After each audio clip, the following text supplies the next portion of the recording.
जंगल में बबलू बंदर और राजा हाथी नाम के दो जानवर रहते थे। बबलू बंदर बहुत फुर्तीला था।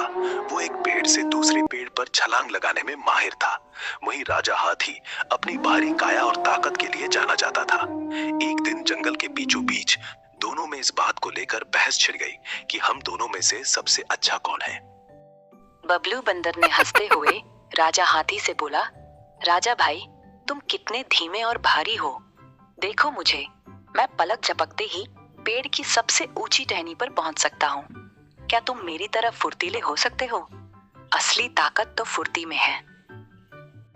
राजा हाथी ने मुस्कुराते हुए बबलू बंदर से बोला, बबलू भाई, उछलना कूदना ही सब कुछ नहीं होता।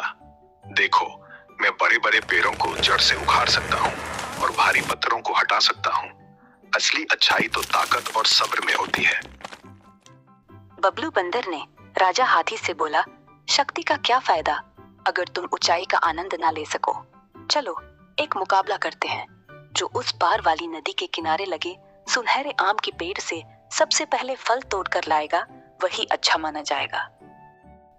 राजा हाथी ने बबलू बंदर से बोला, ठीक है, मुझे ये चुनौती स्वीकार है। दोनों अपनी यात्रा पर निकल पड़े। कुछ ही देर में वे एक बड़ी और गहरी नदी के किनारे पहुंचे। नदी का बहाव बहुत बहुत तेज था। बबलू ने पानी में कदम रखने की कोशिश की, मगर लहरों के वेग ने उसे पीछे ढेल दिया। वो डर गया। अरे बाप रे, यहाँ पानी तो बहुत गहरा और तेज है। मैं इसे पार नहीं कर पाऊंगा। अगर मैं इसमें छलांग लगाया तो बह जाऊंगा। राजा हाथी आगे आया और बबलू बंदर से बोला, घबरा मत बबलू, यहाँ मेरी ताकत काम आएगी। तुम मेरे पीठ पर बैठ जाओ, मैं तुम्हें आराम से नदी पार ले चलूंगा। बबलू झिझकते हुए राजा हाथी के पीठ पर बैठ गया। राजा हाथी ने अपने भारी पैरों से पानी को चीरा और मजबूती से नदी पार कर ली।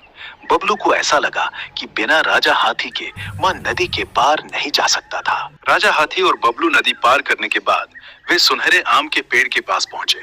पेड़ बहुत ऊंचा था और उसका तना इतना चिकना था कि राजा हाथी उसे हिला भी नहीं पा रहा था।